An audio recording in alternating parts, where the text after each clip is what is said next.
Here's my crowd. Oh. There you go. Alright, my name is Brian. This is speech number 3. Imagine you are a college student sitting in a history class. Your professor is rambling on about early American history while you're trying to stay awake. He's talking about the same old stuff that you've heard for years, but you never could really comprehend what people went through so many years ago. I know this feeling well as I have experienced it a number of times myself. But one day I decided that I wanted to take a better look at some of these early Americans and see what their real accomplishments were. The first person I came across was Thomas Jefferson. I wanted to dig deeper into what his history is and find out exactly what he did for America. One aspect of Jefferson's life that you won't ever hear about in a classroom is his younger years. He was born in April of 1743 in Shadwell, Virginia. When he was only 14 years old, his father passed away. When his father passed, it was said that he gained his enthusiasm to get a sound classical education.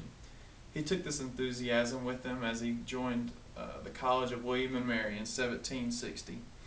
It was there that he was influenced by key individuals who gave him a better understanding of natural science, law, and culture, among other things. In 1767, he entered the lower house of the colonial legislature, which marked the beginning of his long and successful political career. As he gained experience in the political realm, he became more and more influential. He was a key individual in the radical movement to move away from, or to break away from King George III and Great Britain's Parliament. Although his radical ideas were not readily accepted, his eloquent way of presenting information, along with the fact that the colony's relationship with Great Britain was deteriorating, many began to agree with him. One of Jefferson's famous quotes during this time was, "The God who gave us life gave us liberty at the same time." In 1775, Jefferson was appointed a representative of Virginia to the Second Continental Congress. There he joined with others with the same radical ideas and was quickly recognized for his skills as a committeeman. He was appointed to the committee assigned to draft for the reasons to break away from Great Britain. He was accompanied by this committee by other historical figures such as Benjamin Franklin and John Adams.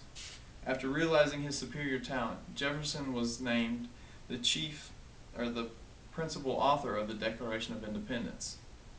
In the years to follow, he would hold a number of political offices, including governor in 1779, a member of the Virginia delegation of the Continental Congress in 1782, and he was Secretary of State in 1789 for George Washington.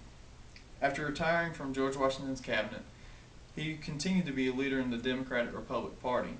He thought that the government's purpose was to protect the individual's rights to life, liberty, and the pursuit of happiness. He kept this enthusiasm while running for president in 1800. He would go on to win the election and serve 2 terms as president. While in office, the United States more than doubled in size with the Louisiana Purchase. After his 8 years as president, he would go on to found the University of Virginia as a final act of public service, referring to this act as the last of my moral cares and the last service I can render my country. Although Jefferson is known for being an important individual in the early years of the United States, many of his accomplishments go without recognition. He fought for individuals' rights to still evident.